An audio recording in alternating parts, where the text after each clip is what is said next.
Hello, everybody, and welcome to the Tip of the Ice-Burgh podcast, your home for Pittsburgh Penguins news and analysis. You can find us on YouTube at Tip of the Ice-Burgh. Make sure you like, share, and subscribe, or you can catch us anywhere you get your podcast from. I'm your host, Nick Belsky, joined as always by Nick Horwat, and we got a good show for you guys today because everybody enjoys talking about trade season, but typically that doesn't happen in the month of November for the Pittsburgh Penguins. We'll get into the Lars Eller trade that happened earlier this week, as well as who else could be on their way out between now and the trade deadline in March. And then we'll close things out talking about Michael Bunting, because he has turned things around rather quickly for himself. Could he be on his way to a larger role in the Penguins lineup? Let's get started.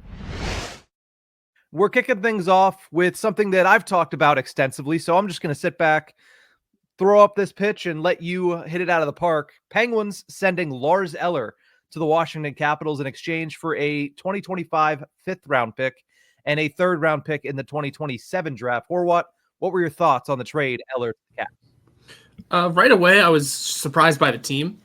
I was not surprised by the player or the move itself because came following, arguably the worst loss of the season. I mean, they had another 6-goal loss earlier, but arguably the worst loss of the season, so a move needed to happen of sorts.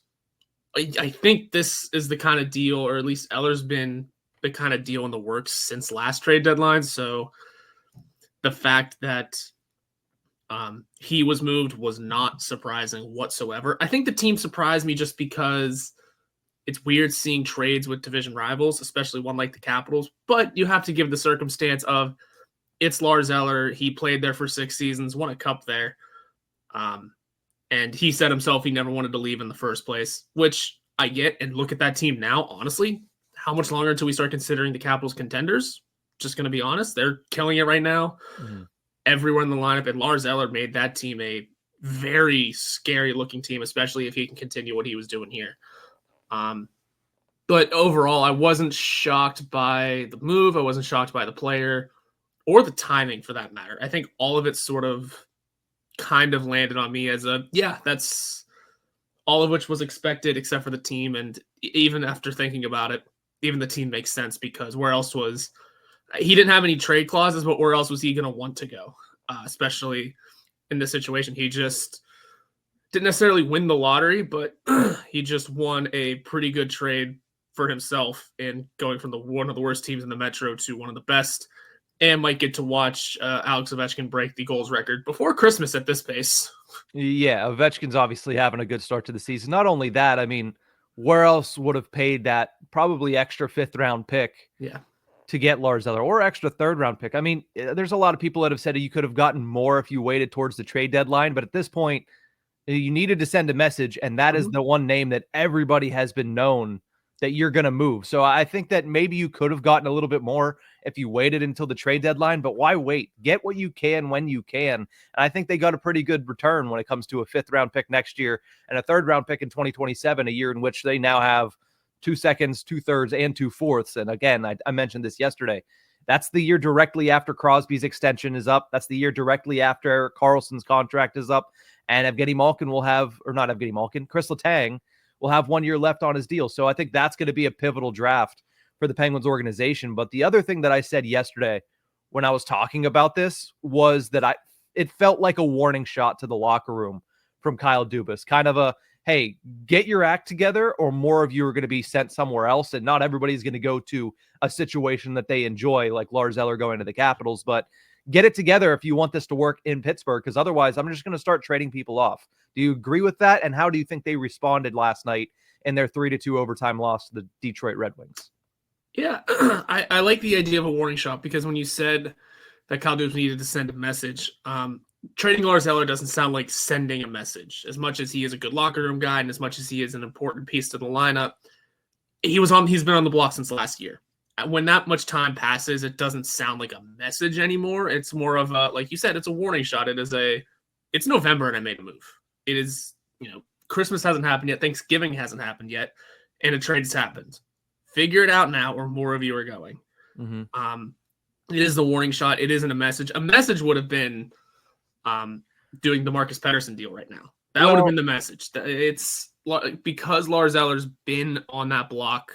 It doesn't. I don't want to say it lands softly, but it sure isn't a harsh landing either. It is right in that middle of a warning shot of there's plenty of time to make changes and there's plenty of time to tear it down. It's time to find something. And as to if they responded, first period didn't look great. No.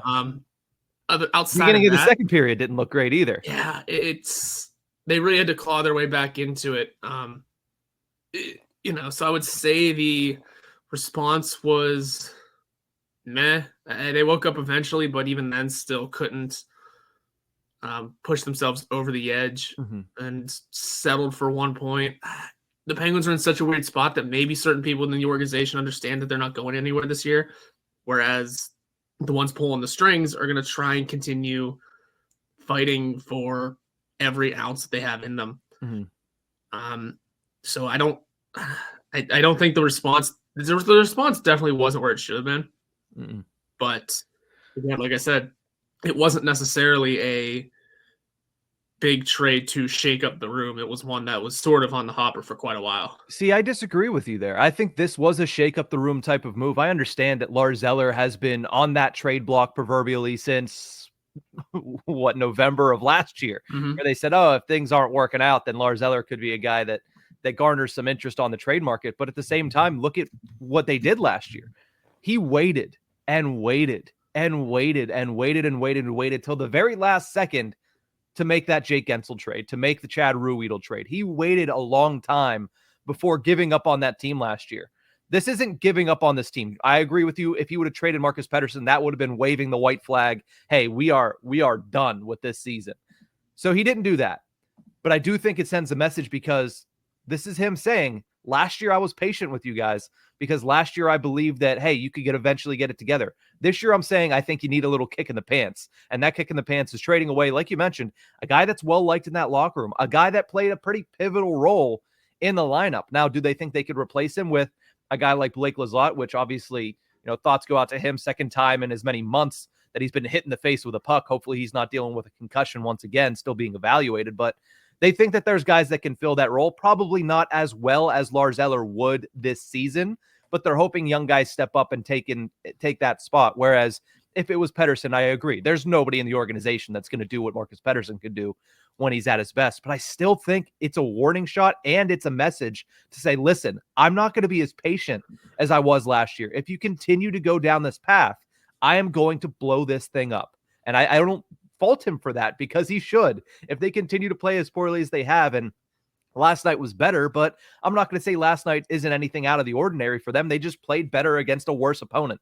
Like we've seen that from the Penguins all season long. They're good against teams below 500. They are awful against teams above 500. So I think it was par for the course yesterday. It was nice to see them claw their way back into the game. It was nice to see them show a little bit of life in that game. But at the same time, the end result is exactly what it's been all season long, which is, hey, you're going to have to eke out wins against under 500 teams. And then whenever they go up against a good team, it's near hopeless half the time. So I do think that this was a message as well as a warning shot from Kyle Dubas.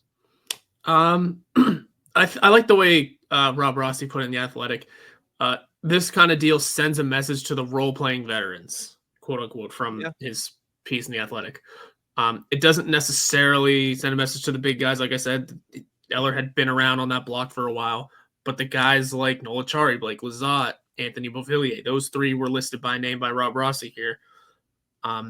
As guys that maybe they're the ones put on notice now. Maybe it is the depth that should be raising their eyebrows, because not only did Lars Eller get dealt, there was no player in return. Yeah. And Sam Poulin, a much younger player, much less experienced player, was the one that got put in the lineup. Yeah. So it's time for those veteran guys that want to continue holding down spots in Pittsburgh to step up and face the trade and, essentially start up that rebuild again. And in come guys like Vasily Ponomarev, or maybe Pusin gets a regular role in the NHL now, or any other young forwards that I'm forgetting, because getting into the defense right now is frightening. Yeah, no, I agree. And is there anybody on Pittsburgh's team that is more worried about being traded or least excited about the prospect of being traded than Anthony Beauvillier, somebody who went through it twice last season? He's probably saying, please don't. Like, I'd like to stay in the same place for at least half a season and not be traded once again. But I mean, we'll have to wait and see. And that brings us to the next topic of conversation that we wanted to get into, which is, listen, trade season is underway, it's early for the Pittsburgh Penguins, but they kicked off trade season on November 12th this year, which means that there could be a potentially decent list of names that end up finding their way onto the trade market. Now, I have a list here of 6 names that I think are the most likely to be traded between now and the NHL's trade deadline in March. I'm going to run down through this list, and then we'll talk about it a little bit. Let me know in the comment section what you think of this list. Are there anybody that I should have put in the top 6? Is there anybody that I shouldn't have in the top 6? Let us know. Number 6, I have Rickard Rakell. And again, there's a reason he is down at number 6. I think it is not likely that he gets moved, but I don't think the door is as closed as a lot of people make it seem to be. I understand that contract is one that is going to turn a lot of people away, not to mention the fact that he has an 8-team no-trade list, but I still think at 3 years remaining after this one at $5 million and the way that he's been performing this season, I think that opens the door for potential movement if the Penguins end up selling the farm before the trade deadline. So I have Rickard Rakell at number 6. At number 5, I have Alex Nedeljkovic, because right now the Pittsburgh Penguins are rocking with 3 goaltenders, but what you saw last night cannot sustain. You cannot have Joel Blomqvist sitting in the press box. Yeah, you can send him down, but at some point this year, you're going to want to have him come back up and continue to prove that he could be an option going into next season. I think that Tristan Jarry would be on this list if his contract was more movable, but as of right now, we haven't seen what he looks like on the other end of that conditioning stint. So I think the most likely of the two to go, if there has to be one, is going to be Alex Nedeljkovic. So he ranks in at number 5. Number 4 is one that you have kind of opened my eyes to, and now Elliot Friedman of Sportsnet kind of agrees. Drew O'Connor on the contract year, $925K. No, you don't want to give up on a young guy that is starting to just come into his own at the NHL level. But whenever you're a rebuilding team, these young guys on expiring deals could be of great value. So if Drew O'Connor continues to kind of hopefully turn his game around, because we found out yesterday or 2 days ago that he's wearing the green jacket, not just for the Penguins, but for the entire National Hockey League. If he can turn things around, he could be a name to watch throughout this season on the trade market. So Drew O'Connor's at number 4. Number 3, somebody we're going to talk about in the next segment, and that's Michael Bunting. 2 years left, $4.5 million, and a 10-team no-trade list. Yes, the Penguins like what they got out of Michael Bunting. No, it would not be a good look if they traded for him in part for a package for Jake Gensel and then traded him away the following season. But again, and this might be a t-shirt soon, that's what rebuilding teams do. So I could see Michael Bunting, especially since he's turned it around, being a guy that a lot of teams end up calling for. Number 2, and these two are 2 names that we've talked about a lot when it comes to trades. Number 2 is Noel Acciari. The only reason he's not at number 1 is because he has that extra year left on his contract at $2 million and an 8-team no-trade list. This is a role player that a lot of Stanley Cup contenders would love to have on their team. He kills penalties. He blocks shots. He plays physically. He's a guy that is ideal for a 4th-line role on a Stanley Cup contender. So I could see Noel Acciari being of interest to other teams. And number 1, it's obvious. Outside of Lars Eller, this was the other guy. I mean, you brought it up in the first segment that could have been the other message that would have been sent. Marcus Pettersson on an expiring contract, making $4 million this season, has an 8-team no-trade list. But the question becomes, do they keep him? Do they sell him? If they're performing like this, there is no reason whatsoever to keep him as long as there is half decent, what's the word I'm looking for? Half decent return out there to get for Marcus Pettersson. And I think there will be. So those are my 6. Marcus Pettersson at number 1, Noel Acciari at number 2, Bunting at 3, O'Connor at 4, Alex Nedeljkovic at number 5, and Rickard Rakell at number 6. Overall, what say you about this list, Worldwide? I don't have too many disagreements at all.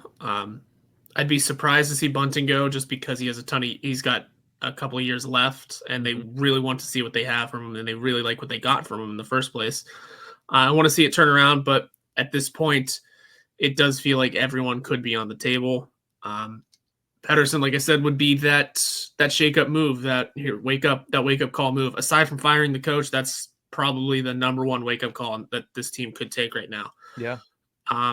When it comes to Nedeljkovic, I see why that could be a plausible trade for the Penguins. The thing is this team isn't playing defense in front of any of the goalies they have in. Mm-hmm. Especially if you trade Pettersson, you're getting way less defense in front of them. Yeah. If you are the Penguins and you believe that Joel Blomqvist is the goalie of the future, you don't want to keep him up at the NHL level developing in front of muck or behind muck. Yeah.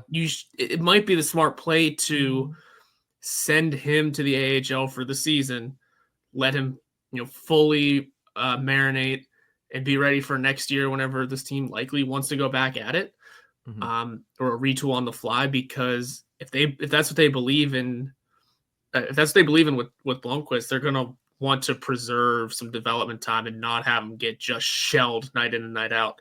Yeah. I don't know if you do trade Ned, I don't know what kind of, I don't know who you bring up into that backup position. I mean, plenty of goalies have been getting placed on waivers this year. Maybe you just take one. Reimer and the other one I'm just now forgetting, but a couple of goalies in the last couple of days have been claimed off of waivers. I'm sure there's more options that could be available. I'm trying to remember who else is in the Penguins system right now. It's all prospects, and that's. I mean, they got Philip Larson, who's technically a prospect, but a little bit older. They got, Taylor Gauthier and Sergei Murashov are all prospects. I was trying to think if they still had Garrett Sparks, but I don't think they do. I don't think they do either. So it comes down to if you do have to trade Ned, I mean, you just maybe get a depth goalie in return and make him the backup. I mean, there's no Magnus Hellberg option for the Penguins anymore this year, or even whoever they got in return from that trade that they did last year. This team can't win right now, and you can't ruin the development of who's supposed to be your goalie of the future. Because the way this is going, in a couple years' time, the goalie duo could be Blomqvist-Murashov. And that doesn't sound totally terrible if they progress the way everyone's expecting them to. It's just a matter of building a team in front of them now. Yeah, and to be clear, I do think if Nedeljkovic gets moved, that's a more towards the trade deadline thing. So you're not bringing Blomqvist up to kind of sit behind, as you mentioned, kind of the muck for a full season. If anything, it would be that last quarter of the season after the trade deadline. But I was wrong. I couldn't think of the other goaltender. It's Luke Richardson, who they signed to a PTO down there, not Garrett Sparks. Garrett Sparks was last season. Yeah. But again, a lot of this is undetermined because what does Tristan Jarry look like? I think we'll get to see what Tristan Jarry looks like. I think he'll be starting on Friday against Columbus. And a lot of people, I mean, Rob Rossi, you mentioned of The Athletic, said that he believes, him and Josh Yohe had both said that they believe Friday is the time that the Penguins are looking to reinsert Tristan Jarry to the NHL lineup. So what does he look like? Because if he performs well, maybe they try to dangle him out there a little bit. Maybe his stock rises just enough for them to get his numbers off the books. And if they do, I'm sure they would prefer to run Alex Nedeljkovic, Joel Blomqvist, and be able to have that financial freedom of the $5 million for the next 4 years off the books of Tristan Jarry, somebody who's been very volatile, to say the least, in between the pipes. So I do think that it's a position where something has to give, and I think that this could be one of the options. Now, you've mentioned Drew O'Connor on multiple occasions. A lot of pushback that we've seen a lot of pushback in the comment section about that one. Why did you initially think, okay, maybe Drew O'Connor is a guy that could be of interest for other teams in the league? And why could the Penguins potentially have any interest in letting him go for whatever they get back in return? Well, a lot of it comes down to he's in the final year of his deal and he's an upcoming UFA. He's not an RFA, so if wherever he goes in a trade, if that team doesn't want to keep him around for whatever reason, no harm, no foul. He's gone, and it's not a ton of money. It's under $1 million. And as Penguins fans, I'm sure we've all seen it. There's plenty of versatile options with his game. He can play in the first line. He can play in the fourth. He can play everywhere in between. I think he played center for a little while in his development. So a while back, yeah. It was a long time ago, but maybe that's still in there and still an option as part of a penalty kill. Maybe he can still take draws given the right situation.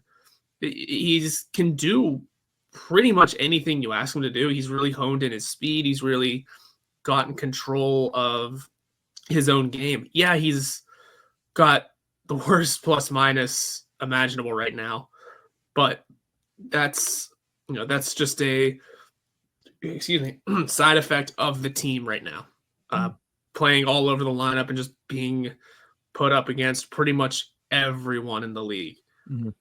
Everyone saw it last year. He's definitely a good player and has the potential to be an even better player. He's only 26, so there's plenty of NHL future ahead of him. And teams are going to want to take advantage of that, especially at the low price of under $1 million. Even re-signing him won't be that much, especially after the start he's had. You could re-sign him for 2-3 years at under $2 million, probably, depending. He's a UFA, so there's no RFA situation that needs to come into this. He's just extremely attractive because of his versatility, that price tag, and that age.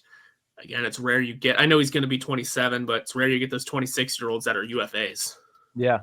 He has taken 147 faceoffs in his NHL career, winning only 42% of them. But he has done it. I mean, he's taken 9 this season, which tells you.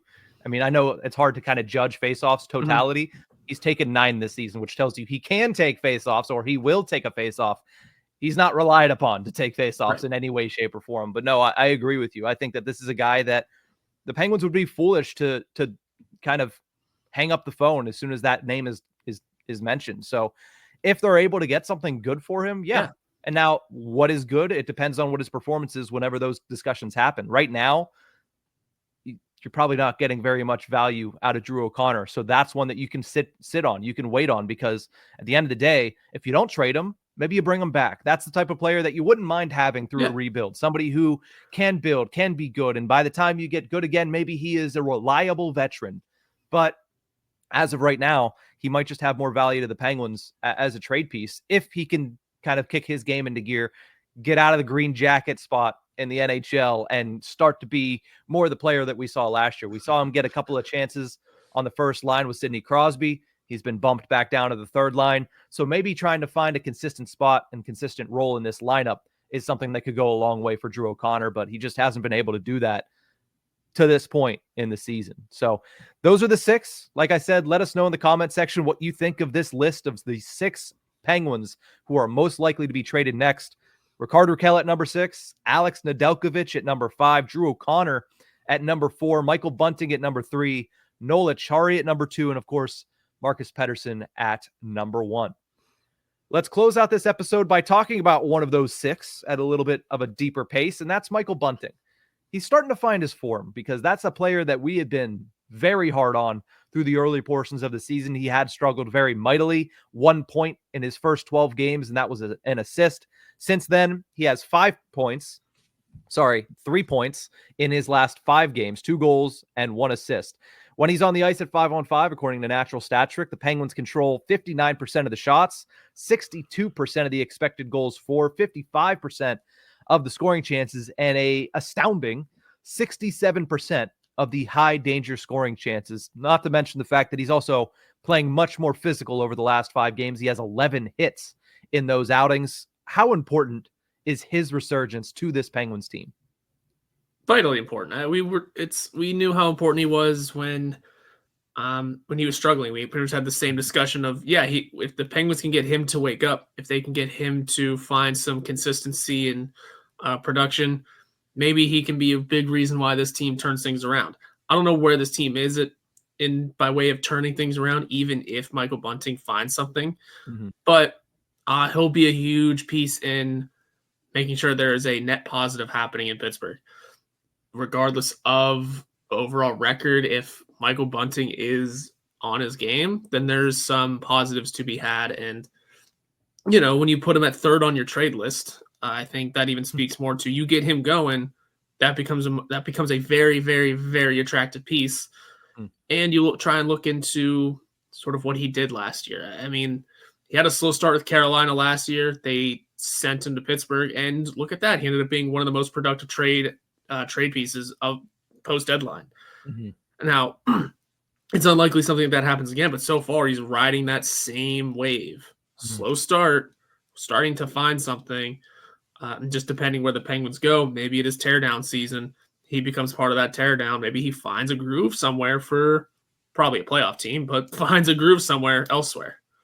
Yeah, and you mentioned what he did post-deadline. He was on a 23-goal, 74-point pace post-deadline. You'd like to see him get as close to that as humanly possible, but he's also capped out at 63 points in his NHL career, and that was back in 2021-22 season. So do you expect him to go out there and set career highs? No, but you want him to perform to that level as closely as possible, and we've started to see that a little bit more over the last 5 games. But as you mentioned there, like, him turning it around is not going to be the saving grace of this team.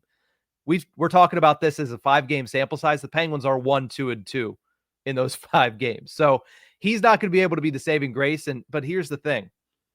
The Pens are lacking overall top tier talent, top end talent. Whenever you trade away Jake Gensel, who's a 40-goal scorer, and I know people are tired of going back to this, but it shows as to what their actual belief is in this team.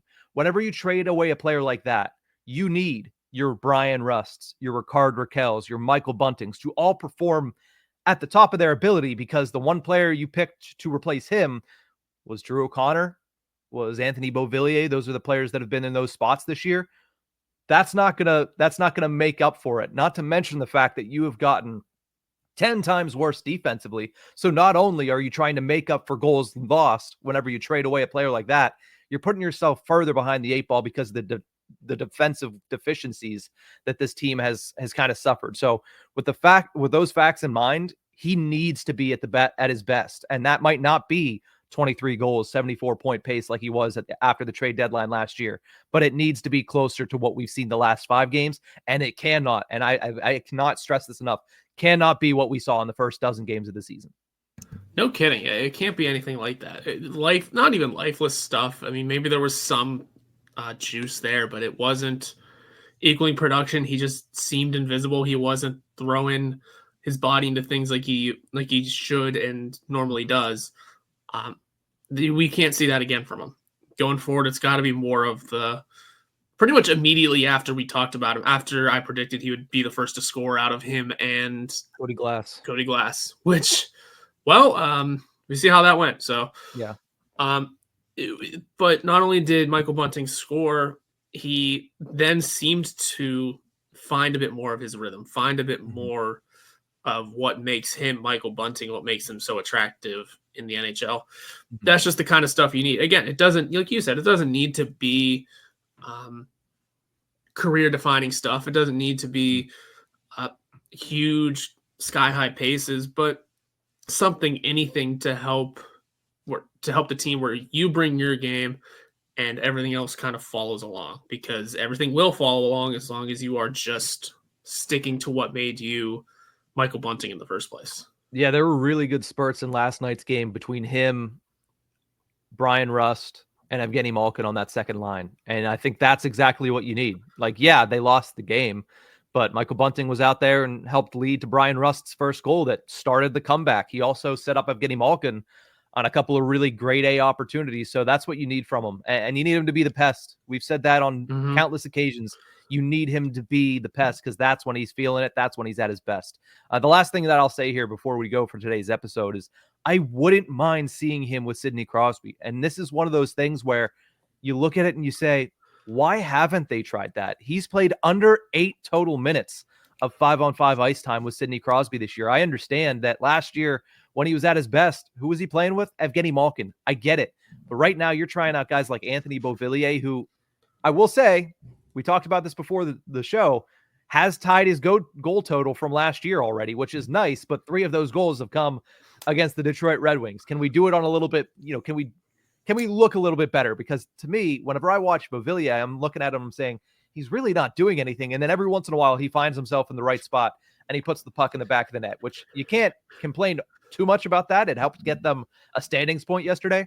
But I do think that it would be nice to see Michael Bunting get an opportunity with Crosby and Ricard Raquel. I think that could end up producing a lot for the Pittsburgh Penguins offensively. Yeah, I don't hate that. At this point, this team is in the try anything mode, or at least it should be. Yeah. You saw Evgeny Malkin up there. Why not try Michael Bunting up there? If you're willing to take Malkin away from his natural center position, there's no reason why a winger shouldn't move up. And at this point, the experimental period is going to go on for a lot longer than we would have liked. I mean, it might just be an experimental season, Horwat. Exactly. That's where we're heading. Exactly. So why not give him that shot next to Crosby? I mean, every time the Penguins get a big trade around the deadline, it has always been, they're here for Crosby. A couple days later, and they're on Malkin's line. It's just the way it's gone again with Michael Bunting. It's what happened with Phil Kessel. He was here to play with Crosby, ended up playing with Malkin, ended up making a great line, won the third line, but was mostly Malkin's line mate. And it's just, that's just been the situation with Bunting so far. They got him to play alongside Sidney Crosby because they traded away Jake Gensel. Well, he's playing alongside Malkin and doing great. So there's that. At this point, why not try it? It's just the experimental season. I don't have much more other than screw it, we ball. Yeah, I mean, what do you have to lose at this point? Yeah. Because you're already towards the bottom of the Eastern Conference, and you've looked like probably one of the worst teams in the National Hockey League. I haven't watched much. What other teams are around them at the bottom of the NHL standings right now? The Nashville Predators. Okay, that is worse because the Predators went out and bought a lot this offseason. And I know Barry Trotz said, if they don't turn it around, I'm going to blow it up, which is interesting for a GM to say right after signing Steven Stamkos and Jonathan Marchessault. But yeah, that one's a little surprising to me. And then, Montreal, Anaheim, Columbus, San Jose, Chicago, they're the usual suspects. But the Penguins, performance-wise, are right there along with them. Actual-wise, they're 24th in the NHL right now, barely above the St. Louis Blues. Okay. Yeah, it's such a weird part of the season still that the standings and the records look wonky. Yeah, usually you don't look at the standings until after American Thanksgiving, but sometimes it paints a pretty picture of where the Penguins are at right now. Yeah, especially considering the Penguins have played 18 games. Some teams have played 19, and the Rangers and Tampa Bay Lightning have played 14. Yeah. There's a 5-game gap between teams still. And that'll close in eventually. But, I mean, for now, you look at who the Penguins are around in the standings. I mean, the Flyers, Blue Jackets, and Canadians are all behind them in the East, but also just right behind them. Yeah. And like I said, I mean, Nashville, they went out and bought quite a bit and yet have one fewer win in 2 less games. Yeah. So, I mean, the NHL's been interesting so far this season, and the Penguins they've certainly played their part in that. But that's going to do it for this episode of the Tip of the Ice-Burgh podcast. Thank you guys so much for tuning into this one. Remember, you can find us on YouTube at Tip of the Ice-Burgh, or you can catch us anywhere you get your podcast from. We will see you guys next time.